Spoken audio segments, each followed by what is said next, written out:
Hello', দ্বিতীয় বৰ্ষৰ মোৰ ছাত্ৰ ছাত্ৰী বন্ধু বান্ধৱীসকল, আশা কৰোঁ ঈদুল আজহা নিশ্চয় ভালদৰে অতিবাহিত হৈছে। আৰু যিহেতুকে আমি দ্বিতীয় বৰ্ষৰ চূড়ান্ত পৰীক্ষাৰ একোজন প্ৰাৰ্থী, সেয়েহে আমি কিছু বস্তু বা কিছু উৎসৱ পাৰ্বণ নিজে আন্তৰিকতাৰে সৈতে পৰিত্যাগ কৰাটো অতিকৈ বাঞ্ছনীয়। যিহেতুকে দ্বিতীয় বৰ্ষৰ এটা ক্লাছো আমি ফিজিকেলি বা মুখামুখি হিচাপে আজিলৈকে এটা ক্লাছো আমি কৰিব পৰা নাই।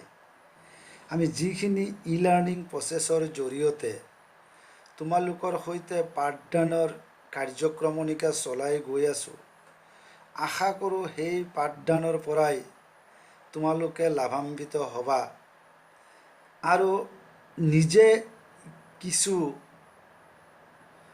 সংযতভাৱে কিছু বস্তু পৰিত্যাগ কৰি নিজক সম্পূৰ্ণৰূপে 2021 চূড়ান্ত পৰীক্ষাৰ বাবে নিজক প্ৰস্তুত কৰিবলৈ চেষ্টা কৰিবা। যিয়ে নহওক, ঈদুল আজহাৰ পিছত পুনৰ তোমালোকৰ সন্মুখত পাঠদানৰ বিষয়টিলৈ উপস্থিত হৈছোঁহি। আৰু আজিৰ নতুন কোনো পাঠদানৰ বিষয় নহয়, যিহেতুকে এই পাঠটি ইউনিট 2ৰ অধীনৰ বা গুড দ্বিতীয়ত অন্তৰ্ভুক্ত কবি সাহিত্যিক সমালোচক নৱকান্ত বৰুৱাৰ উভতি নহাৰ কবিতাটোৰ কিছু কথা আলোচনা কৰিছিলোঁ। আধা মূল পাঠো তোমালোকক বুজাবলৈ চেষ্টা কৰিছিলোঁ আৰু ৰৈ যোৱা সেই অৱশিষ্ট অংশখিনিলৈ পুনৰ তোমালোকৰ সন্মুখত উপস্থিত হৈছোঁহি। কিন্তু তাৰ লগতে সংগতি ৰাখি আৰু 2-4টা কথা আকৌ পুনৰ আলোচনা কৰাৰ অৱকাশ আছে বুলিয়েই পুনৰ তোমালোকৰ সন্মুখত উপস্থিত হৈছোঁহি। যিহেতুকে এই যে আমাৰ যিটো পাঠৰ উভতি নহাৰ কবিতাটো এটা আধুনিক অসমীয়াৰ কবিতাৰ এটা উৎকৃষ্ট নিদৰ্শন, আৰু এই কবিতাটিৰ কবি নৱকান্ত বৰুৱাৰ কবিতাৰ মূল উপাদান, বিষয়বস্তু আৰু আংগিক দুয়োটা ক্ষেত্ৰত কবি নৱকান্ত বৰুৱাদেৱৰ দক্ষতাৰ বা তেওঁৰ কবিসুলভ যি সৃজনীমূলক প্ৰতিভা, কবিসুলভ যি প্ৰতিভা আছে, সেই প্ৰতিভাৰ প্ৰতিফলন ঘটা দেখিবলৈ পোৱা যায়। আৰু এইগৰাকী কবিয়েই অসমীয়া কবিতাৰ বিশেষ ৰূপৰ প্ৰতিনিধিত্ব কৰি আহিছে। আৰু এই দিশৰ প্ৰতি লক্ষ্য কৰিলে কবিতাটো বিশেষভাৱে লক্ষ্য কৰি কবিতাটো সন্নিৱিষ্ট কৰা হৈছে। আনহাতে এই আধুনিক যুগৰ কবিসকলে ৰোমান্টিক যুগৰ কবিসকলৰ সৌন্দৰ্যৰ উপাসনা, প্ৰিয়াৰ ৰূপ দৰ্শন, অতীতৰ প্ৰতি শ্ৰদ্ধা, বাস্তৱ বিমুখিতা, এইবিলাকৰ প্ৰতি তেওঁলোকে কোনোপধ্যেই জড়িত নাছিল। আধুনিক যুগৰ কবিসকলে সদায় বাস্তৱিকতাৰ প্ৰতিচ্ছবিটো কবিতাৰ জৰিয়তে জনসমাজত দাঙি ধৰিবলৈ চেষ্টা বা প্ৰয়াস কৰি আহিছে। আৰু ৰোমান্টিক যুগৰ কবিসকল কল্পনাৰ পাখি লগা ঘোঁৰাত উঠি তেওঁলোকে ভ্ৰমণ কৰা দেখিবলৈ পোৱা যায়। তেওঁলোকে কল্পনাৰ ওপৰত কল্পনা আৰোপ কৰে। তেওঁলোকে মানুহৰ জন্ম মৃত্যুৰ ওপৰত তেওঁলোকৰ অগাধ বিশ্বাস আছিল। তেওঁলোকে ভাবিছিল মানুহ পৃথিৱীৰ পৰা গুচি গ'লে পুনৰ পৃথিৱীত জন্মগ্ৰহণ কৰিব পাৰে, আধৰুৱা কামখিনিৰ পুনৰ পৃথিৱীত আহি পুনৰাবৃত্তি কৰিব পাৰে। কিন্তু আধুনিক যুগৰ কবিসকলে সেই ধৰণৰ বিশ্বাস কেতিয়াও কৰা নাছিল। তেওঁলোকৰ ধাৰণাত মানুহ এবাৰ পৃথিৱীৰ পৰা গুচি গ'লে দুনাই পৃথিৱীত আহিব নোৱাৰে। আৰু এইটোৱেই আছিল ৰোমান্টিক যুগৰ আৰু আধুনিক যুগৰ কবিসকলৰ পাৰ্থক্য। আৰু যিহেতু আধুনিক যুগৰ কবিতাৰ অসমীয়া সাহিত্যত আৰম্ভ হৈছিল 20 শতিকাৰ 50ৰ দশকৰ পৰা, আৰু একোটা যুগৰ বিভিন্ন আলোচনীয়ে প্ৰতিনিধিত্ব কৰি আহিছিল। আৰু এই আধুনিক অসমীয়া সাহিত্যৰ 20 শতিকাৰ 50ৰ দশকৰ পৰা 60ৰ দশকলৈকে এটি বিশেষ আলোচনীয়ে গুৰুত্ব লাভ কৰিছিল, সেইটো আছিল ৰামধেনু। আৰু তাৰ সম্পাদক আছিল ডক্টৰ বীৰেন্দ্ৰ কুমাৰ ভট্টাচাৰ্য। সুদীৰ্ঘকাল তেওঁ সম্পাদকৰ দায়িত্ব গ্ৰহণ কৰিছিল আৰু এই ৰামধেনুৰ পাততে নৱকান্ত বৰুৱাৰ কবিতাখিনি সন্নিৱিষ্ট কৰা হৈছিল। যিহেতু মোৰ ছাত্ৰ ছাত্ৰী বন্ধু বান্ধৱীসকল এই কথাখিনি আগতেও আলোচনা কৰা হৈছে, কিন্তু তথাপিও আৰু কিছু কথা তোমালোকৰ পুনৰ এবাৰ সকীয়াই দিয়াৰ কাৰণে, পুনৰ এবাৰ তোমালোকক মনত পেলাই দিয়াৰ কাৰণে এই কথাখিনি আকৌ তোমালোকৰ সন্মুখত দাঙি ধৰিছোঁ। যিয়ে নহওক, আহোঁ মূল পাঠলৈ। কবিয়ে কৈছিল, যন্ত্ৰণা মোৰ জীয়াৰ মন্ত্ৰ, সেই মন্ত্ৰকে গালোঁ, জীয়াই থকাৰ ধেমালিটো মই এবাৰেই খেলি গ'লোঁ। যে কবিয়ে কৈছিল, যন্ত্ৰণা মোৰ জীয়াৰ মন্ত্ৰ, যে মই পৃথিৱীত থাকি বহুত যন্ত্ৰণা, বহুত লাঞ্ছনা, বহুত গঞ্জনা ভোগ কৰিব লগা হৈছে। তাৰ এটাই কাৰণ যে জীয়াই থকাৰ মন্ত্ৰ, যে মই এক মন্ত্ৰপুত, আৰু সেই মন্ত্ৰটো আছিল মই পৃথিৱীত জীয়াই আছোঁ। আৰু সেই পৃথিৱীৰ জীয়াই থকাৰ মন্ত্ৰপুত হোৱাৰ কাৰণেই মই পৃথিৱীত যন্ত্ৰণা ভোগ কৰিছোঁ আৰু জীয়াই থকাৰ মন্ত্ৰণাটোকে গাই ফুৰিছোঁ। আৰু কবিয়ে কৈছে, জীয়াই থকাৰ ধেমালিটো মই এবাৰেই খেলি গ'লোঁ। কবিয়ে পুনৰ সকীয়াই দিছে, কবিয়ে পুনৰ সতীৰ্থসকলক সোঁৱৰাই দিছে, সকীয়াই নহয়, সোঁৱৰাই দিছে যে জীয়াই থকাৰ ধেমালিটো মই, যে পৃথিৱীত আহিছিলোঁ দুদিনৰ কাৰণে, আহি পৃথিৱীত নানা ভাও দিলোঁ, নানা অভিনয় কৰিলোঁ, আৰু পুনৰ ভগৱানৰ নিৰ্দেশনাত আকৌ মোৰ সেই গন্তব্যস্থানলৈ গুচি গ'লোঁ। আৰু সেই যে জীয়াই থকাৰ দিনকেইটাত পৃথিৱীত বিভিন্ন ধেমালি কৰিলোঁ, বিভিন্ন লীলা খেলা কৰিলোঁ, আৰু এই খেলা অৱসাস ঘটিল, এই খেলাৰ পৰিসমাপ্তি ঘটিল, যে মই মৃত্যুৰ লগে লগে এই খেলাও শেষ হৈ গ'ল। আৰু জীয়াই থকাৰ যে ধেমালিটো কৰি গৈছিলোঁ, এই ধেমালি মই আৰু কৰিব নোৱাৰোঁ, কাৰণ মই আৰু পৃথিৱীত আহিব নোৱাৰোঁ। যাৰ কাৰণে আগতে কৈছে যে মই নাহোঁ বুলি কৈছে। যে যন্ত্ৰণা মোৰ জীয়াৰ মন্ত্ৰ, সেই মন্ত্ৰকে গালোঁ, জীয়াই থকাৰ ধেমালিটো মই এবাৰেই খেলি গ'লোঁ। যে জীয়াই থকাৰ কাৰণেই, জীয়াই থকাৰ মন্ত্ৰপুত হোৱাৰ কাৰণেই পৃথিৱীত যন্ত্ৰণা ভোগ কৰিব লগা হৈছে। আৰু সেই জীয়াই থকাৰ মন্ত্ৰণা গোৱাৰ কাৰণেই গালোঁ, আৰু মই জীয়াই থকাৰ ধেমালিটো মই পৃথিৱীত এবাৰেই খেলি গ'লোঁ। আৰু পৃথিৱীত মই যিমান খেলা খেলিলোঁ, যিমান ধেমালি কৰিলোঁ, সেই এবাৰেই খেলিলোঁ, তাৰ আৰু পুনৰাবৃত্তি নঘটে, তাৰ আৰু দ্বিতীয়বাৰ তাৰ আৰম্ভণি হ'ব নোৱাৰে, কাৰণ মই আৰু পৃথিৱীত আহিব নোৱাৰোঁ। তাৰপিছত কবিয়ে কৈছে, আলিৰ কাণৰ জাবৰৰ পৰা এপাহ বকুল এবাৰেই তুলি ল'লোঁ। তেতিয়া কৈছে যে মই ফুল বুটলিলোঁ, আলিৰ কাষত ৰুই থকা, আলিৰ কাষদি ফুলি থকা জাবৰত, যে বিভিন্ন আৱৰ্জনাৰ ওপৰত, জাবৰৰ ওপৰত ফুল ফুটিছিল, ফুল ফুলি আছিল, আৰু সেই জাবৰৰ পৰা মই বিভিন্ন সময়ত বিভিন্ন ফুল তুলিছিলোঁ, বিভিন্ন পূজা অৰ্চনাৰ কামত তাক প্ৰয়োগ কৰিছিলোঁ। আৰু সেই জাবৰৰ কাণৰ পৰা এপাহ বকুল ফুল বুটলিছিলোঁ, আৰু সেই বকুল ফুল মই এবাৰেই ফুলিছিলোঁ, আৰু দ্বিতীয়বাৰ মই সেই বকুল ফুল বুটিবলৈ নাহোঁ, আৰু বকুল ফুল মই তুলি ল'ব নোৱাৰোঁ, কাৰণ মই পৃথিৱীত আহিব নোৱাৰোঁ। তাৰ নৱকান্ত বৰুৱাই পৃথিৱীত থাকি যি ধেমালি কৰিছে, যি বকুল ফুল বুটলিছে, যি কামেই কৰিছে, সেই কামটো পৃথিৱীত এবাৰেই কৰি গৈছে, তেওঁ দ্বিতীয়বাৰৰ পৃথিৱীত আহিব নোৱাৰে, আৰু দ্বিতীয়বাৰ সেই কামৰ পুনৰাবৃত্তি ঘটিব নোৱাৰে। সেইকাৰণে কবিয়ে কৈছে, কোনোবা আহিব মোৰ দৰে কোনোদিনা, মোৰ সুৰতেই বাজিব নতুন বীণা। কবিয়ে কৈছে যে কোনোবা আহিব মোৰ দৰে কোনোদিনা, যে মই নৱকান্ত বৰুৱাৰ দৰেই কোনোবাই কোনোবা দিনা পৃথিৱীত আহি পাব, কোনোবাই আহি পৃথিৱীত নানান ভাও দিব, নানান অভিনয় কৰিব মোৰ দৰে কোনোদিনা, আৰু মোৰ দৰে হঠাৎ কোনোবা দিনা আহি পাব, মোৰ সুৰতে বাজিব নতুন বীণা। আৰু মই যি সুৰত বীণ বজাইছিলোঁ, মই যি সুৰত বাঁহী বজাইছিলোঁ, মই যি কাৰ্যক্ৰমণ, ইয়াত অকল বাঁহীৰ কথাই কোৱা নাই, নৱকান্ত বৰুৱাই ক'ব বিচাৰিছে যে বাঁহীৰ পৰা আৰম্ভ কৰি মই যি কামেই কৰিছিলোঁ, মই যি ধৰণে সাহিত্য ৰচনা কৰিছিলোঁ, যি ধৰণে মই বন্ধুবৰ্গৰ সৈতে লীলা খেলা কৰিছিলোঁ, সেই সুৰতেই, আৰু মোৰ সুৰতেই কোনোবা বাঁহী বজাব পাৰে, কোনোবাই বীণা বজাব পাৰে, কিন্তু সেই মানুহজন মই নহয়।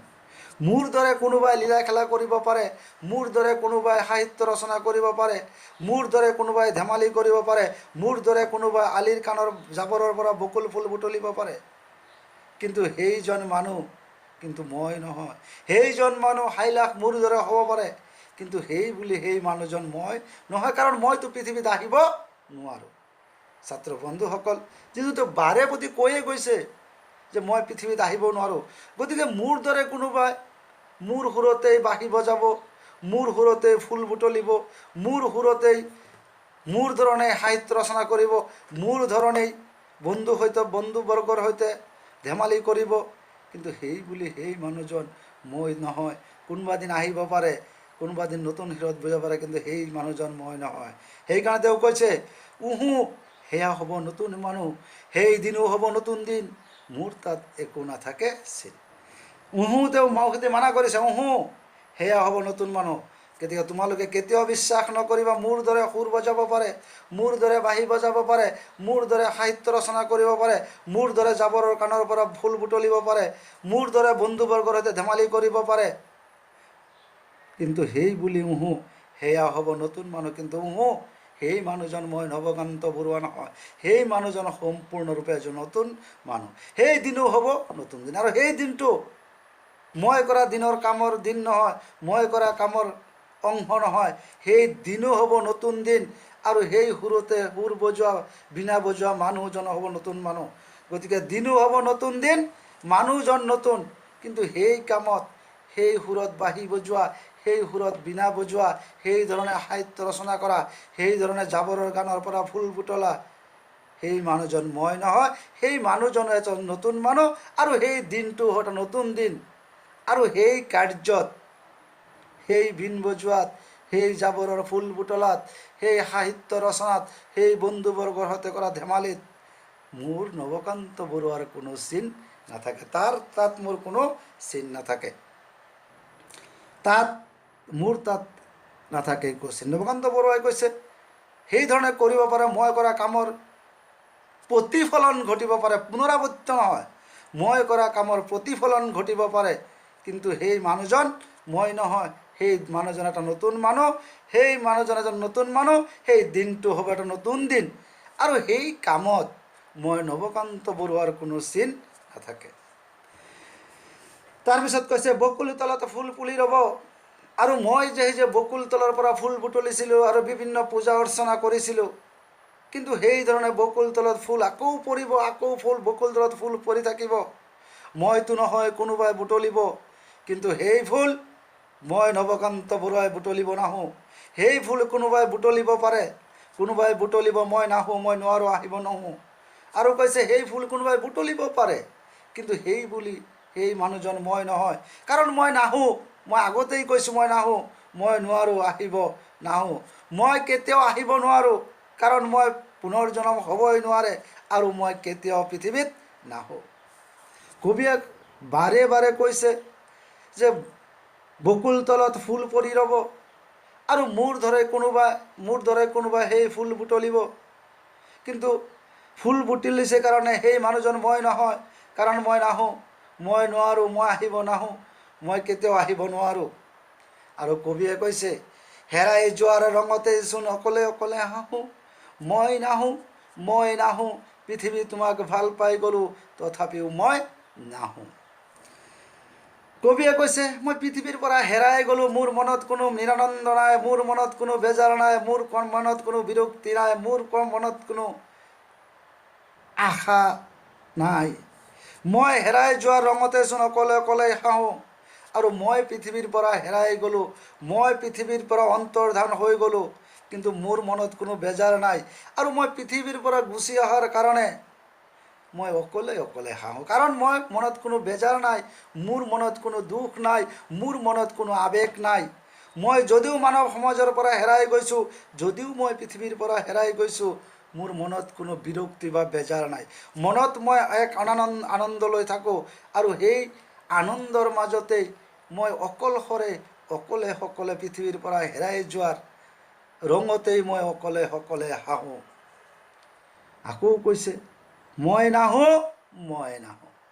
গতিকে হে মোৰ সতীৰ্থসকল, হে অসমৰ জনতা, হে অসমৰ জনজীৱন, মই নাহোঁ, মই নাহোঁ, মই নৱকান্ত বৰুৱাই পৃথিৱীৰ পৰা হেৰাই গ'লোঁ, পৃথিৱীৰ পৰা গুচি গ'লোঁ। তোমালোকে কেতিয়াও নাভাবিবা মই আৰু দুনাই পৃথিৱীত নাহোঁ, মই আৰু পৃথিৱীত আহিব নোৱাৰোঁ। বাৰে বাৰে কৈছে মই নাহোঁ, মই নাহোঁ, মই পৃথিৱীত আহিব নোৱাৰোঁ, মই কেতিয়াও নাহোঁ। পৃথিৱী তোমাক ভাল পাই গ'লোঁ, তথাপিও মই নাহোঁ। তাৰপিছত নৱকান্ত বৰুৱাই কৈছে যে মই পৃথিৱীক বেয়া পাই পৃথিৱীৰ পৰা আঁতৰি যোৱা নাই, পৃথিৱীৰ ওপৰত মোৰ কোনো বিৰক্তি নাই, পৃথিৱীৰ ওপৰত মোৰ কোনো বেয়া ভাৱ নাই, আৰু আজীৱন উৰেটো জীৱন মই পৃথিৱীক ভাল পাই গ'লোঁ। আৰু পৃথিৱীক ভাল পাই থকাৰ কাৰণেই, পৃথিৱীৰ পৰা গুচি যোৱাৰ কাৰণে মই অকলে অকলে খাওঁ। সেইকাৰণে কৈছে পৃথিৱী তুমি বেয়া নাপাবা, তোমাৰ প্ৰতি মোৰ বেয়া ভাৱ নাই, তোমাক বেয়া পাই পেলাই মই পৃথিৱীত নাহোঁ বুলি কোৱা নাই, তোমাক মই আজীৱন ভাল পাই গ'লোঁ আৰু ভাল পাই থাকিম। কিন্তু ভাল পাই গ'লেও মই আৰু পৃথিৱীত আহিব নোৱাৰোঁ, মই পৃথিৱীত আৰু কেতিয়াও আহিব নোৱাৰোঁ, তথাপিও মই নাহোঁ। যদিও তোমাক ভাল পাই গ'লোঁ, যদিও তোমাক ভাল পাই গ'লোঁ, কিন্তু তথাপিও মই আৰু পৃথিৱীত নাহোঁ। গতিকে ছাত্ৰ ছাত্ৰীসকল, এই মূল পাঠটি এইখিনি, ইয়াত বেলেগ একো কথাই নাই। নৱকান্ত বৰুৱাই পৃথিৱীত কৰা কৰ্মৰাজি, নৱকান্ত বৰুৱাই বুটলা ফুলপাহি, নৱকান্ত বৰুৱাই পৃথিৱীক ভাল পাই যিমান পৃথিৱীত জীয়াই থকাৰ কাৰণে যিখিনি যন্ত্ৰণা ভোগ কৰি গ'ল, আৰু সেই যন্ত্ৰণা মন্ত্ৰণা গায়েই জীৱনটো পাৰ কৰিলে, আৰু পৃথিৱীত থাকিতো জীয়াই থকাৰ ধেমালিটো এবাৰেই খেলি গ'ল, আৰু সেই ধেমালিৰ পুনৰাবৃত্তি ঘটিব নোৱাৰে। গতিকে এই ধৰণৰ কথা নৱকান্ত বৰুৱাই বাৰে বাৰে কৈছে, আৰু এই কথাটো জনজীৱনক বা অসমৰ জনতাক বুজাব বিচাৰিছে যে মোৰ দৰে কোনোবা আহিব পাৰে, মোৰ দ্বাৰা আহি কোনোবাই মোৰ সুৰতে বীণ বজাব পাৰে, মোৰ দৰে অংগী ভংগী কৰি কোনোবাই খোজকাঢ়িব পাৰে, মোৰ ধৰণে কোনোবাই সাহিত্য ৰচনা কৰিব পাৰে, মোৰ ধৰণে কোনোবাই বক্তব্য দিব পাৰে, কিন্তু সেই বুলি ভুলতো সেই মানুহজন মই নহয়, কাৰণ মইতো আগতেই গুচি আহিলোঁ, যে মই তাৰ পৃথিৱীত যোৱাৰ প্ৰশ্নই উঠিব নোৱাৰে। গতিকে আৰু সেই মানুহজন মোৰ দৰে যিজনে কোনোবাই সুৰ বজাইছে, মোৰ দৰে কোনোবাই বীণা বজাইছে, মোৰ দৰে কোনোবাই খোজ কাঢ়িছে, মোৰ দৰে কোনোবাই সাহিত্য ৰচনা কৰিছে, মোৰ দৰে কোনোবাই বন্ধুহঁতৰ লগত ধেমালি কৰিছে, কিন্তু সেই বুলি সেই মানুহজন মই নহয়। সেয়া হ'ব নতুন মানুহ, সেই মানুহজন সম্পূৰ্ণৰূপে এজন নতুন মানুহ। আৰু সেই দিনটো, সেই যে মোৰ দিনৰ দিন নহয়, সেই দিনটো সম্পূৰ্ণৰূপে এটা নতুন দিন। আৰু সেই দিন আৰু সেই মানুহৰ ক্ষেত্ৰত মই নৱকান্ত বৰুৱাৰ কোনো চিন নাথাকে। তো বাৰে প্ৰতি কথাটো কৈছে যে যি কামৰে নহওক কিয়, যি কোনোবাই ফুল বুটলিব পাৰে, জাবৰৰ কাণত ফুল ফুলি থাকিব পাৰে, কিন্তু সেই বুলি সেই মানুহজন মই নহয়। আৰু সেইকাৰণে বাৰে বাৰে কৈছে যে মই নাহোঁ, কোনোবাই বুটলিব মই নাহোঁ, নোৱাৰোঁ আহিব, নাহোঁ, যে মই নাহোঁ, মই নোৱাৰোঁ আহিব, তাৰমানে মই পৃথিৱীত আহিব নোৱাৰোঁ, কাৰণ পৃথিৱীৰ পৰা মানুহ এবাৰ গুচি গ'লে সি দুনাই বা দ্বিতীয়বাৰ পৃথিৱীত আহিব নোৱাৰে। সেইকাৰণে কৈছে মই নোৱাৰোঁ আহিব, নাহোঁ, নোৱাৰোঁ আহিব নোৱাৰোঁ, আৰু মই কেতিয়াও নাহোঁ। আৰু এইটো কৈছে হেৰাই চোৱাৰ ৰঙতেচোন অকলে অকলে হাঁহোঁ, যে পৃথিৱীৰ পৰা মই হেৰাই গ'লোঁ, পৃথিৱীৰ পৰা মই অন্তৰ্ধান হৈ গ'লোঁ, কিন্তু সেইবোৰ মনত কোনো নিৰানন্দ নাই, মোৰ মনত কোনো বেয়া ভাৱ নাই, মোৰ পৃথিৱীৰ প্ৰতি কোনো বিৰক্তি নাই। পৃথিৱীক মই উৰেটো জীৱন ভাল পাই গ'লোঁ, আৰু ভাল পাই যোৱাৰ কাৰণেই হেৰাই গৈও মই মনত বেয়া ভাৱ নাই, মই মনত আনন্দ লৈ অকলে অকলে হাঁহি থাকোঁ। আৰু তেওঁ কৈছে মই নাহোঁ, মই নাহোঁ, পৃথিৱী তোমাক ভাল পাই গ'লোঁ, তথাপিও মই নাহোঁ, যে পৃথিৱীক মই প্ৰাণ ভৰি ভাল পালোঁ, পৃথিৱীক মই হিয়া উজাৰি ভাল পাই গ'লোঁ, কিন্তু তথাপিও মই পৃথিৱীত কেতিয়াও আহিব নোৱাৰোঁ। গতিকে ছাত্ৰ ছাত্ৰীসকল, নৱকান্ত বৰুৱাৰ এই কবিতাটোত কোনো কৃত্ৰিমতা নাই, কোনো জটিল বাক্য নাই, একেবাৰে সহজ কথা এটা, যে পৃথিৱীত মানুহ জন্মগ্ৰহণ কৰি কেনেদৰে কাৰ্যক্ৰমণিকা কৰে, আৰু পৃথিৱীৰ পৰা মানুহ গুচি গ'লে কিয় আহিব নোৱাৰে, এই কথাটি অসমীয়া সাহিত্যৰ পাঠক বা শ্ৰোতাক বা তেওঁৰ সতীৰ্থবৃন্দক তেওঁ আওপকীয়াকৈ বুজাব বিচাৰিছে। গতিকে এই কবিতাৰ আমি ঘৰা শব্দটোৰ আহে এইবাৰো 2020 আহিছিল। যন্ত্ৰ নামৰ জেয়াৰ মন্ত্ৰ, এই অৰ্থটো চাই ল'বা। কবিয়ে জীৱনত লাভ কৰা দুখ যন্ত্ৰণাৰ পৰা শিক্ষা লাভ কৰিছে জীৱন যুদ্ধ চলাবলৈ। যে জীৱনত যন্ত্ৰ নামৰ জীয়াৰ মন্ত্ৰ, মই জীৱনত লাভ কৰা দুখ যন্ত্ৰণাৰ পৰা শিক্ষা লাভ কৰিছোঁ। মই জীৱনত যন্ত্ৰণা পাইছোঁ, শিক্ষা লাভ কৰিছোঁ। কেৱল মন্ত্ৰ নাহি জীয়াই থকাৰ কাৰণেই যন্ত্ৰণা ভোগ কৰিব লগা হৈছে। জীৱন যুদ্ধ চলাই যোৱাৰ কাৰণে মই যন্ত্ৰণা ভোগ কৰিব লগা হৈছে। গতিকে অৰ্থখিনি পঢ়ি লৈ বাক্যখিনি প্ৰশ্নোত্তৰখিনি কৰিবলৈ চেষ্টা কৰিবা।